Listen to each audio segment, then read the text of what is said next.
Yeah, there's when you build this house of marketing, I think too often one, the foundation isn't built correctly or with enough time.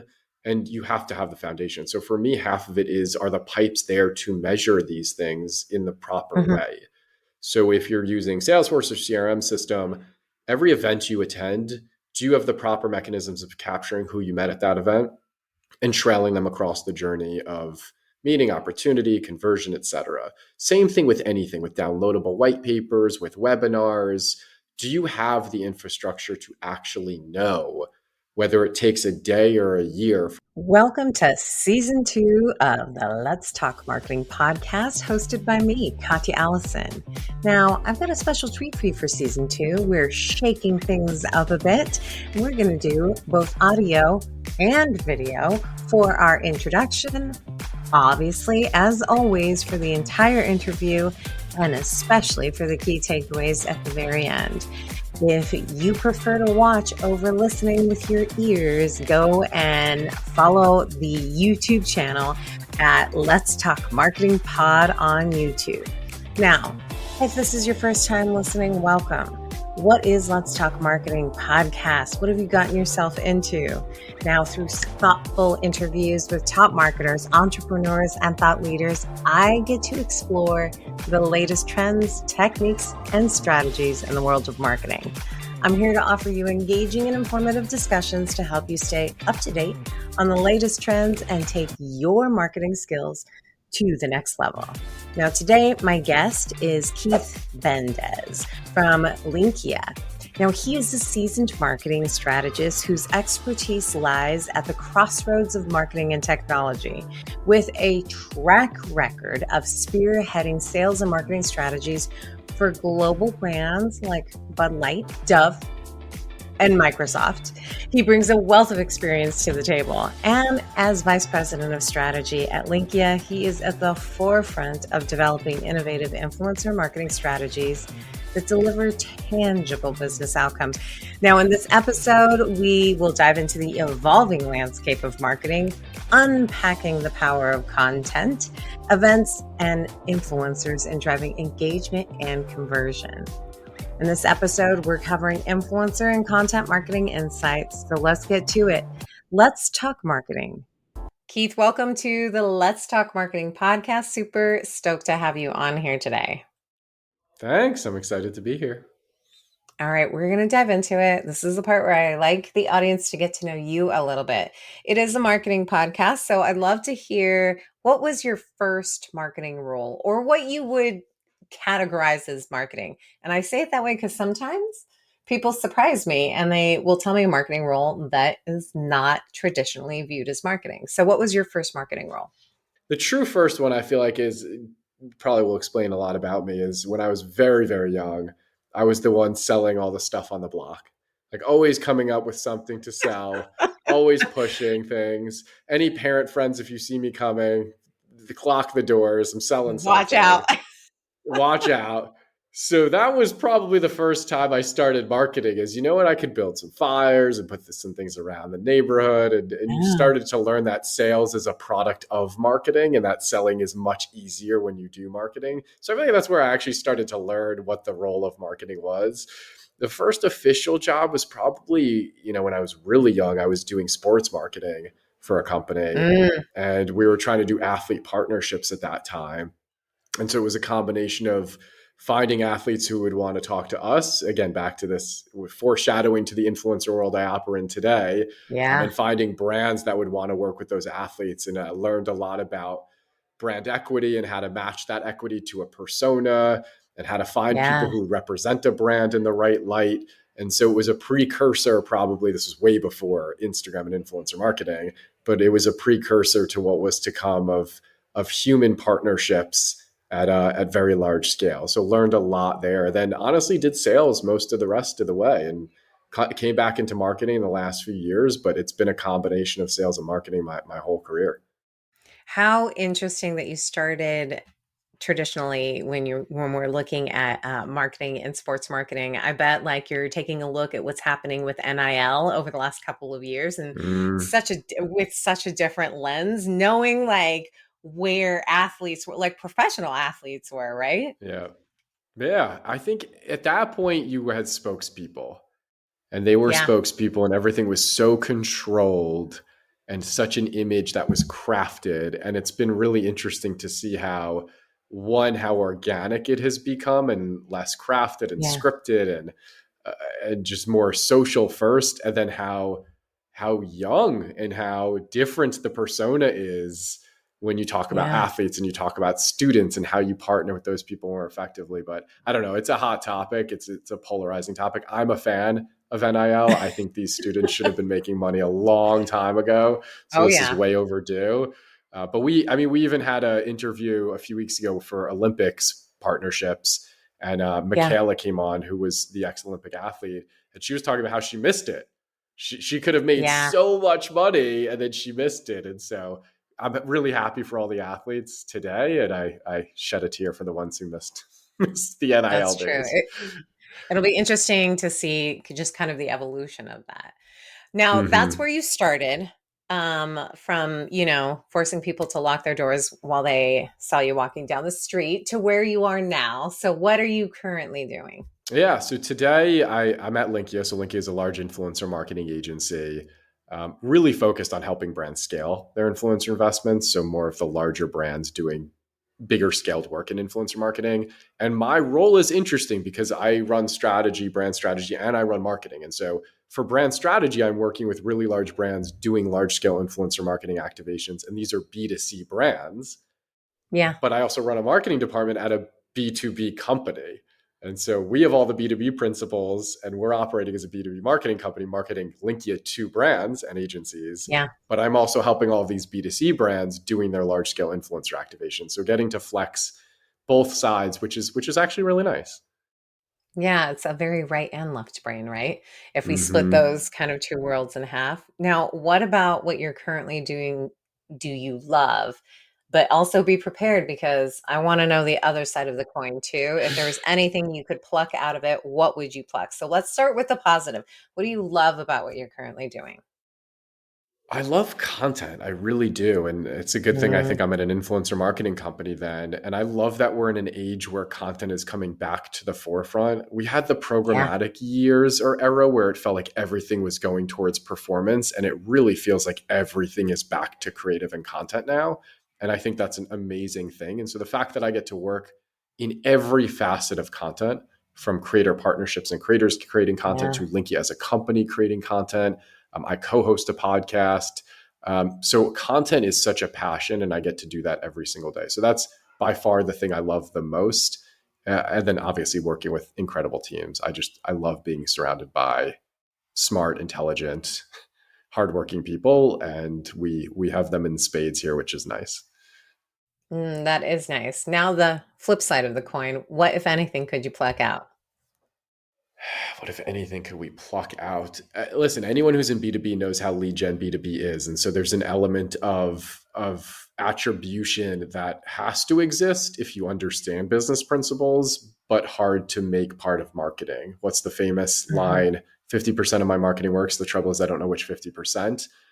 Marketing is hard to measure, really hard. And content is even harder than a lot of other marketing tactics to measure its true Oh, one to yeah. one impact. And so anything that's lead gen or lower funnel focused, I don't know if I want to pluck it out because I think that's the core beating heart of any B2B Yeah. engine, but it's definitely the biggest challenge for any marketer.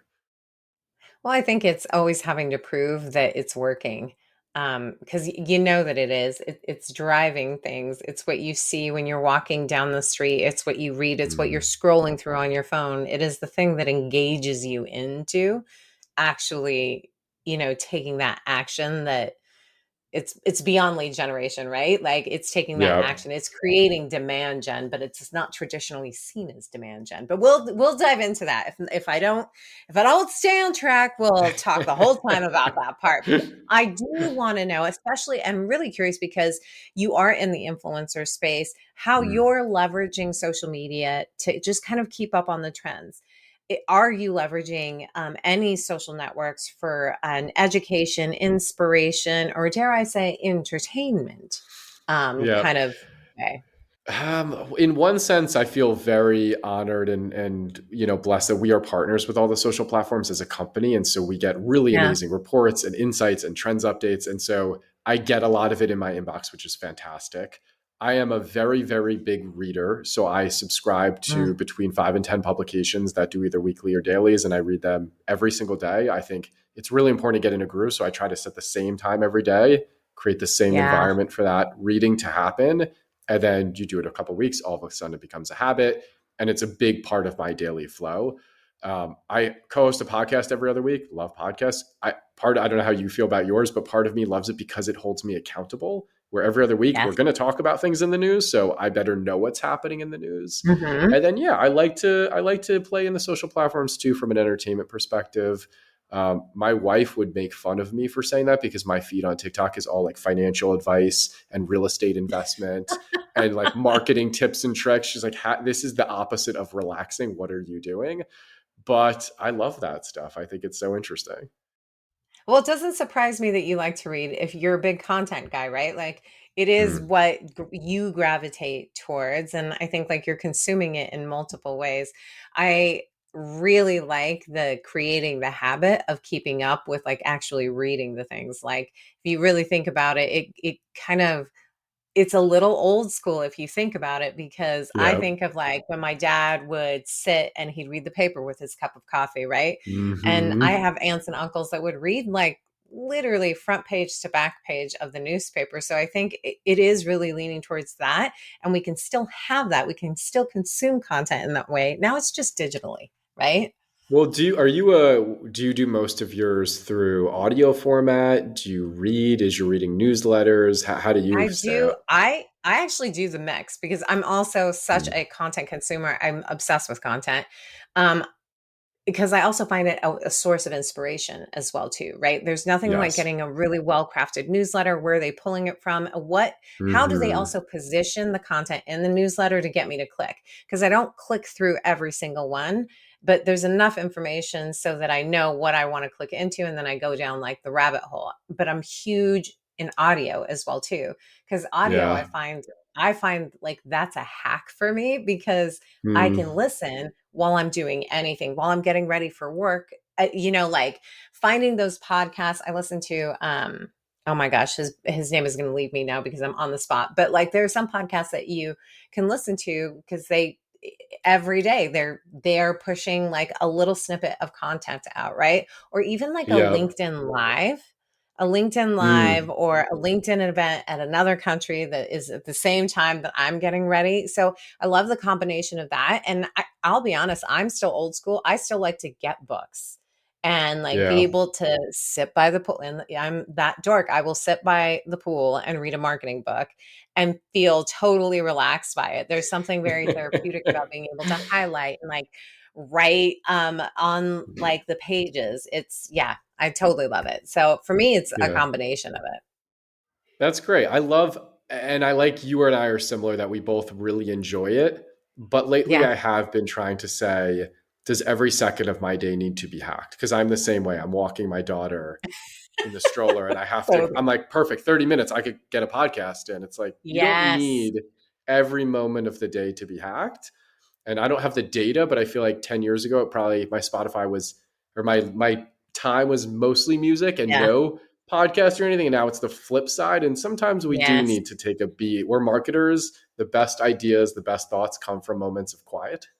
And we don't Yeah. introduce Yeah. many moments of quiet anymore, which is a bit of a problem, but I'm working on that. When the best moments are when you're not thinking about like that idea that you need to have at that moment. It comes Exactly. out of nowhere. I think we all need palate cleansers. That's why there's Colleen Hoover in my world. I'm like, okay, I need to read a couple of her books. I'm fine. I'm back on the train again. I think you need that. It's a work-life balance, right? Yeah, Now, absolutely. I'm ready to dive into talking about the funnel. Yes. We're both content consumers, which is very much so, in my eyes, very top of the funnel. There is content to be created in the middle and then at the Hmm. bottom of the funnel. But I'd love to hear your approach from a business perspective, on that balancing act of marketing strategies. How do you make content work for you so you are driving awareness, thought leadership, but lead generation to ultimately we're Yeah. all in this for, you know, there is money at the end of the tunnel, right? Like Yeah, for sure. For sure. we've Yeah. got to drive in leads. Yeah, there's when you build this house of marketing, I think too often one, the foundation isn't built correctly or with enough time. And you have to have the foundation. So for me, half of it is, are the pipes there to measure these things in the proper Mhm. way? So if you're using Salesforce or CRM system, every event you attend, do you have the proper mechanisms of capturing who you met at that event and trailing them across the journey of meeting, opportunity, conversion, etc. Same thing with anything, with downloadable white papers, with webinars. Do you have the infrastructure to actually know whether it takes a day or a year for somebody to convert, where that conversion started and what happened along the journey? And that's not easy. It's so easy to just say that. That takes Yeah. time to build. And a lot of companies, especially small growing companies, tend to just skip that because it takes time and effort, and your team's not big enough to do marketing while you're doing that infrastructure building. And so let's just do marketing and pause and delay that. So I think step one is that. And then step two is truly defining how you create content for the different pieces of the journey. And then what does that target consumer want in each stage of that journey?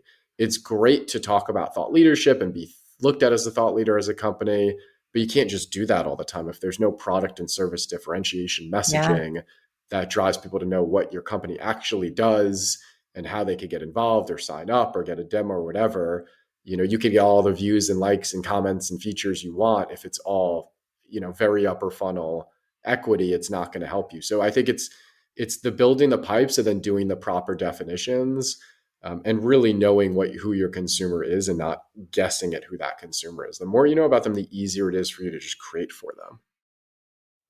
Now, how do you get to know the consumers? Do you think that comes as in I ask this because I've been part of a couple of startups who definitely don't always take the time to build out that infrastructure. I always call it like Mm. that's the plumbing and the electricity. It's not the Yeah. sexiest part of it, but it's very necessary if you want to flush the toilet, right? And you want to turn on the Yeah. lights. So you need to be able to build those things out. But I do kind of wonder, does all of that work have to happen before the company is launched, or do you find that there is information that you can be told about your customer journey, or you can find out about your customer journey once the lights are already on and the toilet's already being flushed? Yeah, it's so dependent on the style of company, because I'm thinking of all the brands I work with that are B2C large brands who spend millions and millions of dollars on media every day versus my own brand, which is a B2B company Yeah. that is a small growth bootstrapped company. And the answer is totally different for the two of them. I think for the B2C companies, a lot of them are pumping so much content through the ecosystem. And the beauty of social and influencer marketing and creators is you can nuance that content and get real time input directly on the spot. So if it's a core message, it's tastes great, less filling, low calories, good for you, good for the environment. Isolate those messages, get content for those messages, run them through to your target audience groups and see how they perform. That's different. As a B2B company, as Linqia, we're not running that type of media and having that Yeah. ability and that luxury. So it's just different. I think you can learn some things on the fly for sure and not be afraid to test and learn with it. I always say if you put a microscope to something and solve it for that one person, there's a good chance as you pull back the microscope, you're solving it for more people. So even if you just find the one person or the group of people who are great targets, the ideal customer for you, and you work and test with them and you get it right for them, then you can scale up and scale up. And if you're not getting the same results, then you might have to do it again. And what other persona exists? So it just depends. I'd love to say, I worked at Unilever for many years. We had a whole research and insights department, and we were Yeah. running all these studies, and they were presenting all the personas. And this is Jack, and this is Jill, and this is Mary, and this is Jane. Like most companies don't have that ability if they're small growth companies. So I think you have to get crafty with how you do it. But I also think, someone said this, it's not the best way to put it, but most of social and content is pissing in the ocean. There's little risk when you put something out there when you're a Yeah. small company that that you can't experiment and figure out what works and what doesn't. If something doesn't work, there's such little risk to your business. This isn't a large B2C brand with a lot on the line when they're posting about like corporate social responsibility. This is just a brand, a small company testing messaging out there in the wild. So I think companies also are way too sensitive and critical and like tightly wound about doing pushing anything that isn't going to be perfect. Just push content out there and see how people enjoy it. How much content do you think, as and we'll focus on B2B, because you're right, two totally different beasts and the approach is different. But from a B2B perspective, how much content would you advise a company to like push out? And I'm sure there's like a variety of it. So Yeah, I feel like the magic answer for marketing, or not the magic answer, but the consistent one is it really does depend. Like, what kind yeah, of company are you from a B2B business? Is it a white paper that makes the most sense? Or is it consistent blogging? Or is it social posting? But I'm curious as to like if you have found kind of a sweet spot over the years that you have been a marketer of like, hey, this is the kind of consistency that you need to really make content marketing work for your funnel. yeah. I mean, for sure, it definitely depends. I would say per channel, it's more dependent than anything. For LinkedIn is such a great channel for B2B marketers. We've experimented with Mhm. all kinds of posting cadences. I would say 3 to 5 times a week is probably best. There were periods where we were posting more than once a day. I would definitely not recommend that. I don't think it helps you to post more than once a day on LinkedIn. So I would say, 3 to 5 times a week. Email blasting, I think, is really important. So there was a point in time Mhm. where we were doing once a month and it was too infrequent. And so I think once a week or once every other week is probably the right amount. So I think it depends on the channel.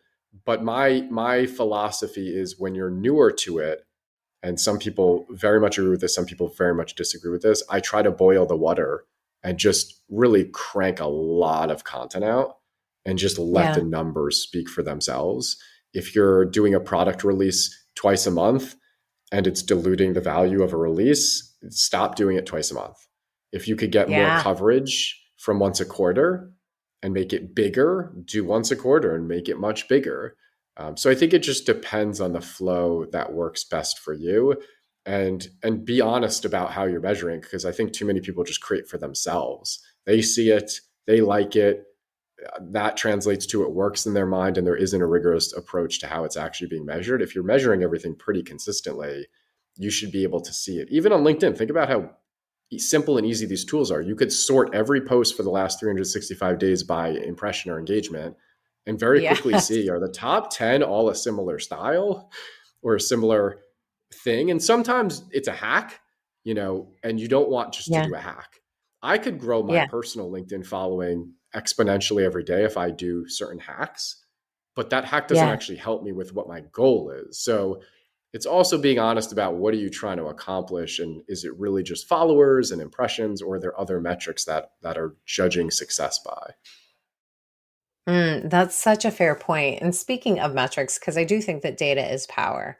I'm also a Mm. big believer that there's not one silver bullet metric that everyone should be looking at. Yeah, absolutely.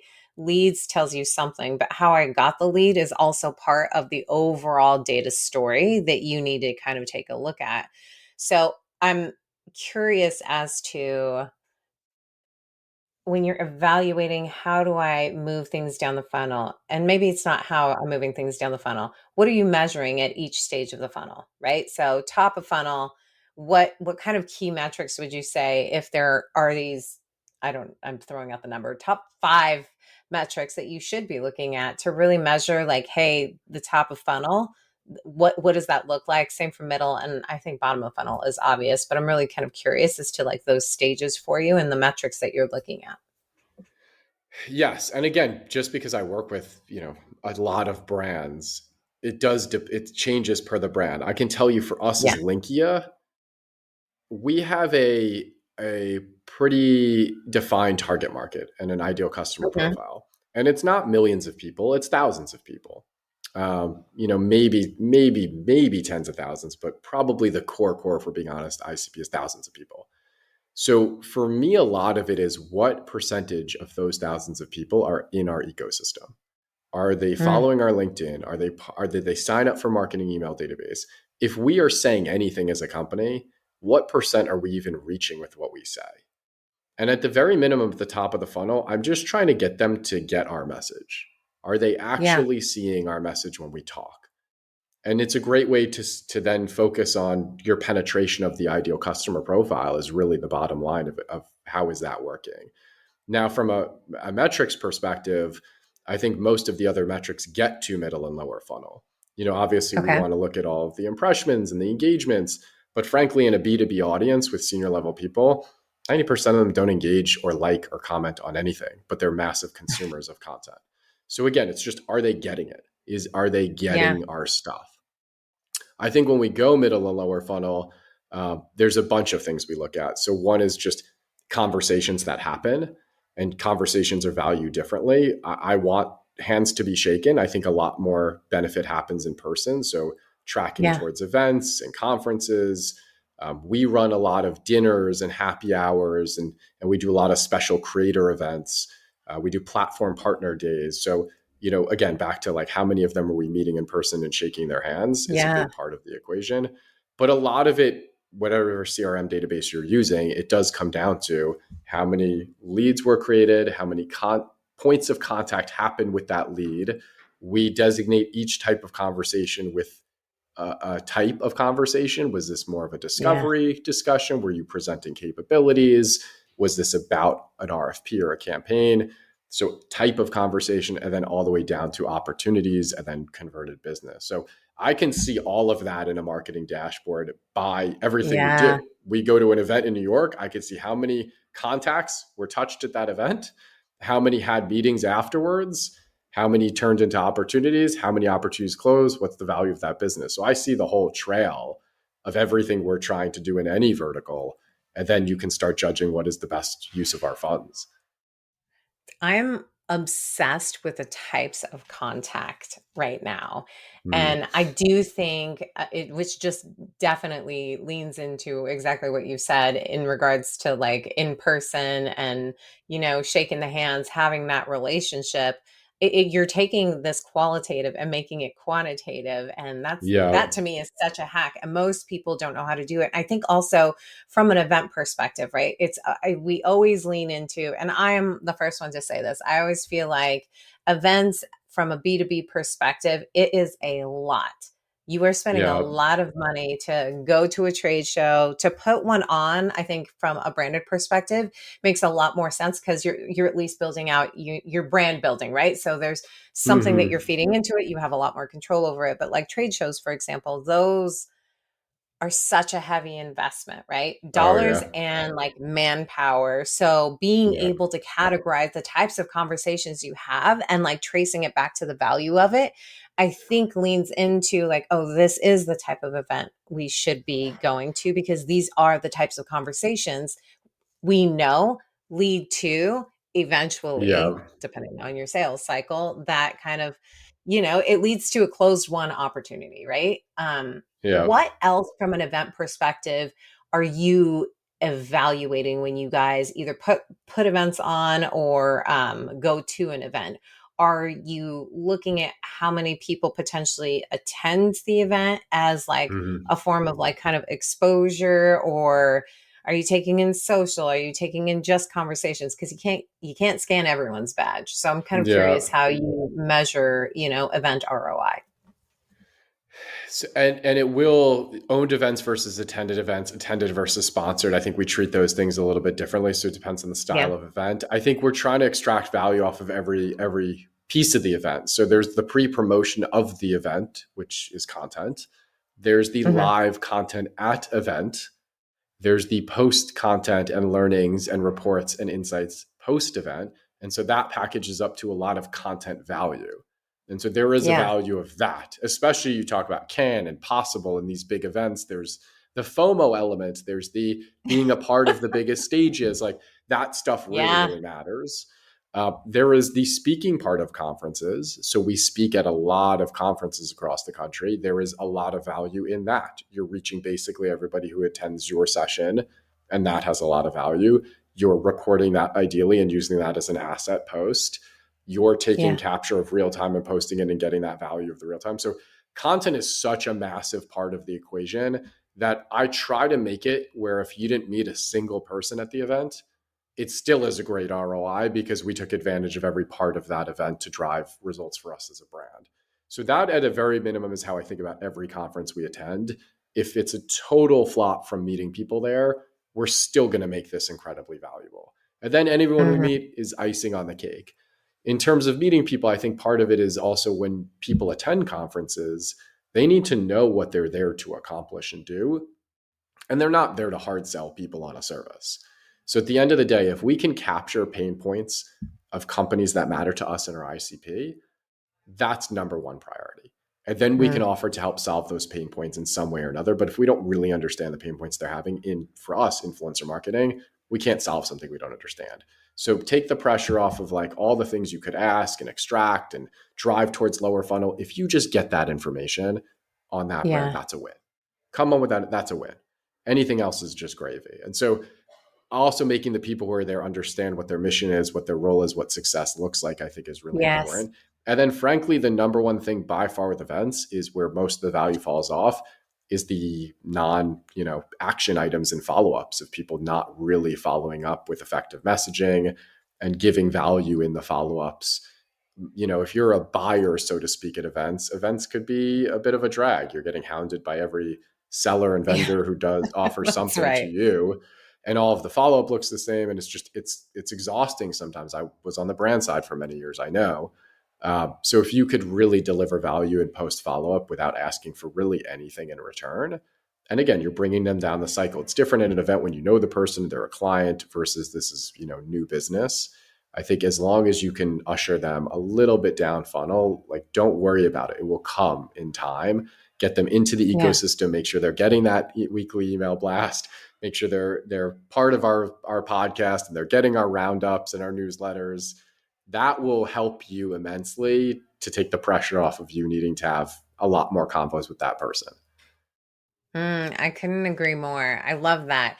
I know that I didn't intend to talk to you specifically about events, so I appreciate you being able to share that.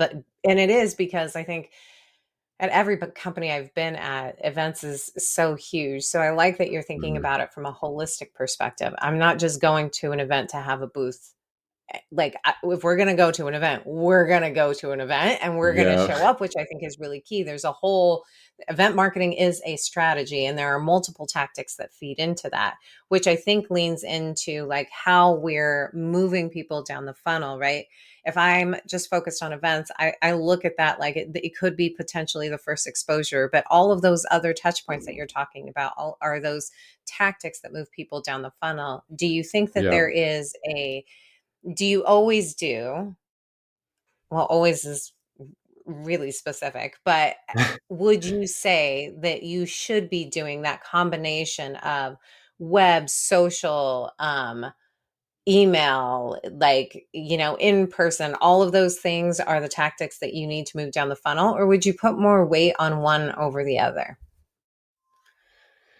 Again, it definitely depends on industry, and I think I say you have to do all of them to then know what's not working, so you could scale back the Yeah. things that aren't working, double down on the things you were doing. So again, similar to the boil the ocean on content, I'm a fan of boil the ocean on tactics and try to do everything and just see what is effective and what's not effective and strip away what's ineffective. But Yeah. I'm in influencer marketing for a reason. I think content runs the world right now. And I Yeah. think if you don't understand that and you haven't become a creator yourself as a brand, you're in Yeah. a lot of trouble. You're in a lot of trouble. And so if I'm preaching that to every one of our clients and brands of you have to think like a creator and be a creator and content needs to be the first thing in everything you do, I better live that myself in my own department. And so I feel so strongly about content. The only question you have to be honest about is your distribution of that content. And if you don't Mm. have that distribution organically because you don't have the email signups, you don't have the followings on LinkedIn, you don't have whatever you need to reach them, what are you doing? Are you doing just paid promotion through publications so you can make sure your content gets out there? Are you doing social paid? Are you doing LinkedIn ads? Are you doing influencer work? Think about all the B2B influencers on LinkedIn right now. I see Yeah. some insanely creative partnerships with creators I follow on LinkedIn where they're including them in their email blast. They're doing custom research with them, a webinar to discuss that research, like a LinkedIn live. It's so creative, and that business is now reaching that person as a creator's audience. So I would argue content should be everything, but if you're creating without the distribution, then you are creating for yourself. So you have to be honest about how you're distributing. Yeah. You have a nice library of your own content that you can sit down and read on a daily basis. It's the Exactly. tree in the forest. It's the tree in the forest. Exactly. I'm a creator. Obviously, I'm in the creator influencer world. I think that no matter what industry you are, even B2B, you should be working with a bunch of influential voices in that industry and doing partnerships with them. And I frankly think that's going to cost way less than you buying publication space with, mass publishers.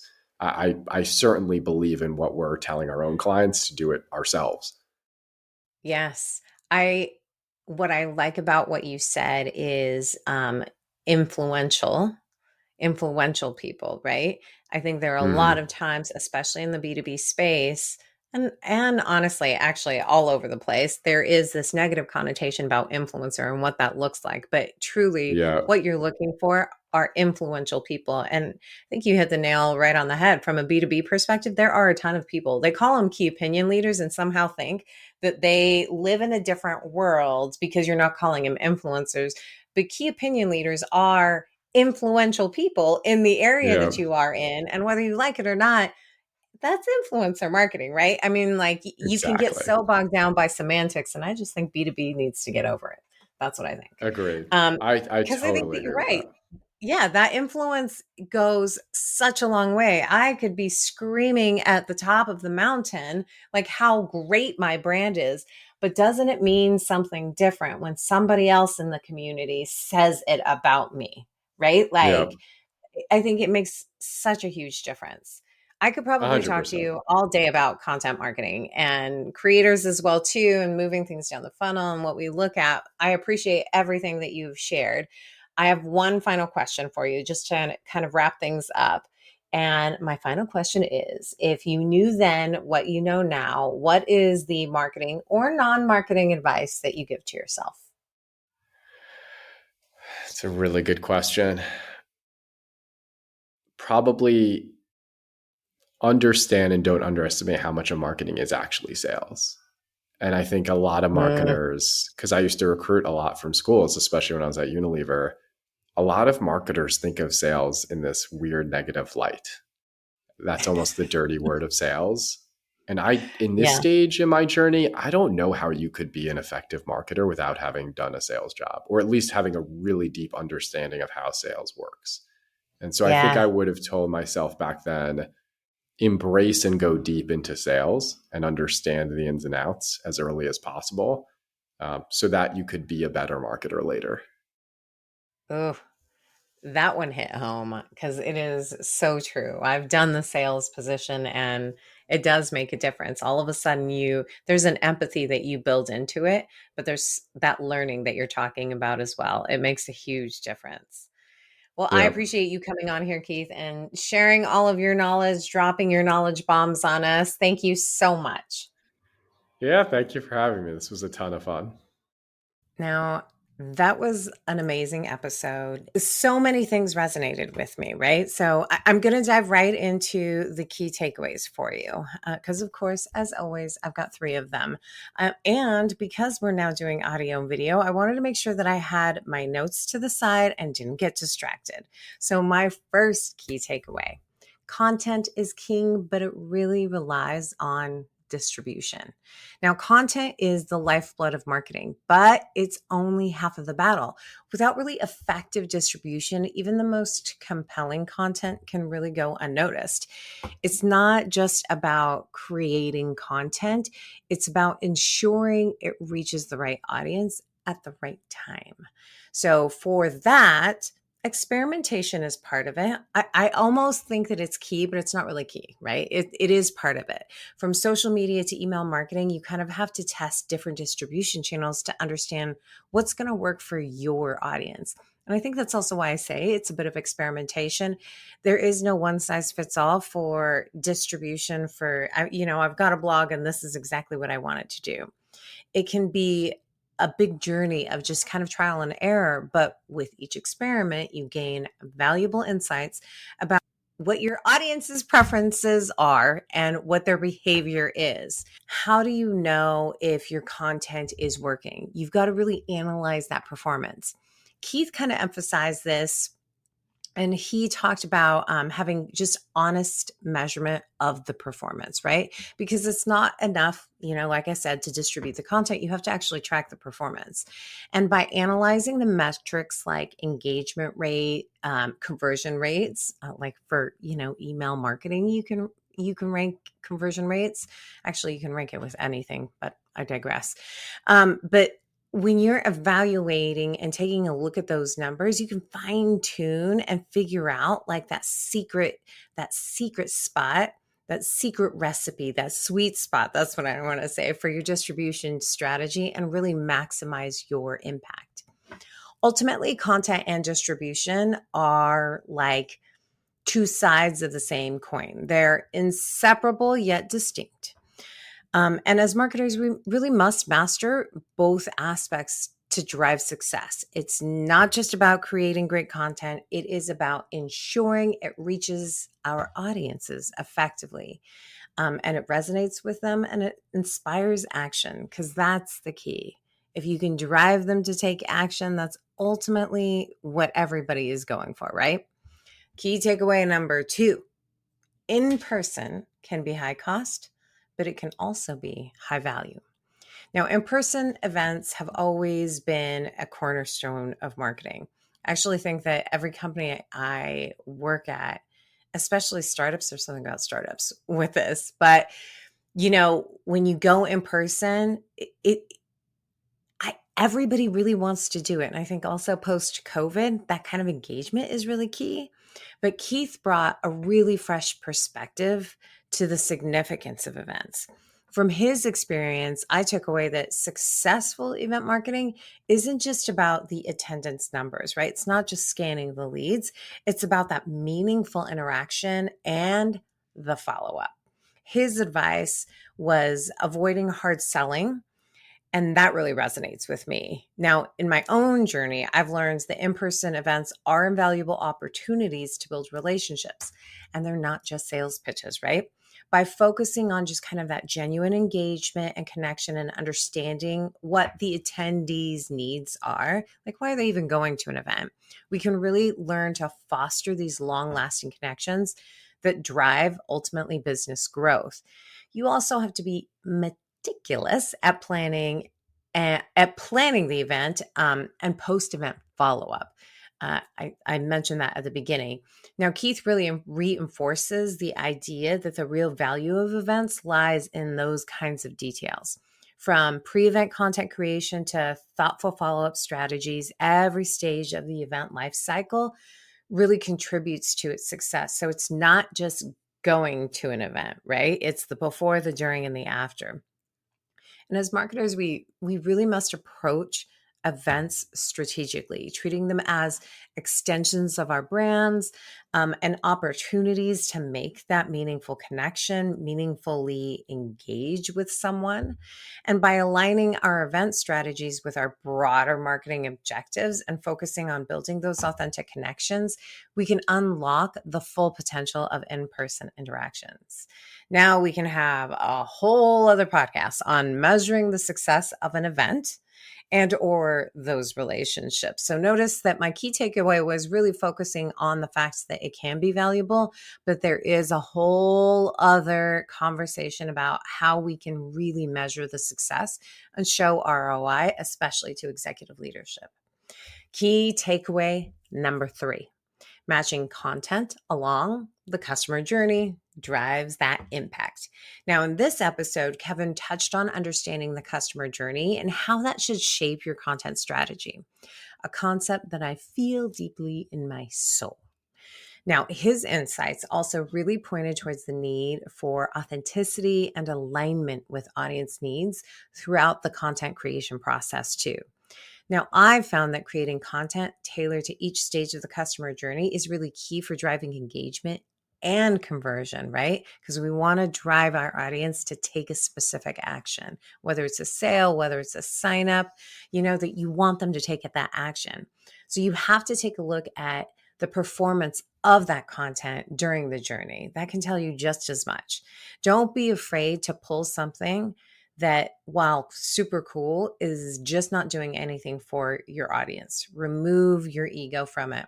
I've had to do this several different times, and not because I got it wrong, but sometimes you've got to cast a wide net. Do they want the FAQs? Do they want a high level overview of it? Do they want a white paper? Would they just rather have a checklist? Do they just want to watch a video? I think even if it's not something that, your audience opens, you can still learn a ton from it. Now, content creation can be so overwhelming. So take Keith's advice and start small and then scale up. By testing and iterating with the target audience segment, you can really identify what resonates and then expand on those efforts strategically. Now, content is not just a means of promotion, but to use content as a tool for guiding and nurturing prospects along that journey that you want them to follow. A tool for adding value. You have to add value for the receiver in order for it to be impactful. And by understanding their pain points and their interests and their preferences, to create content that speaks directly to their needs and drives meaningful engagement, that is the sweet spot right there. Now, I'm wondering, what did you take away from this episode? Let's chat about it. Follow the pod on Let's Talk Marketing LinkedIn page, or if you're watching on YouTube, drop a comment on this episode. Remember, it's at Let's Talk Marketing Pod. A special thank you to my podcast editor, Johnny Ike. Thank you for spending your time with me today. Until next time, may the conversation flow, the laughter linger, and the outlook remain optimistic but grounded in reality. This is Katya, signing off.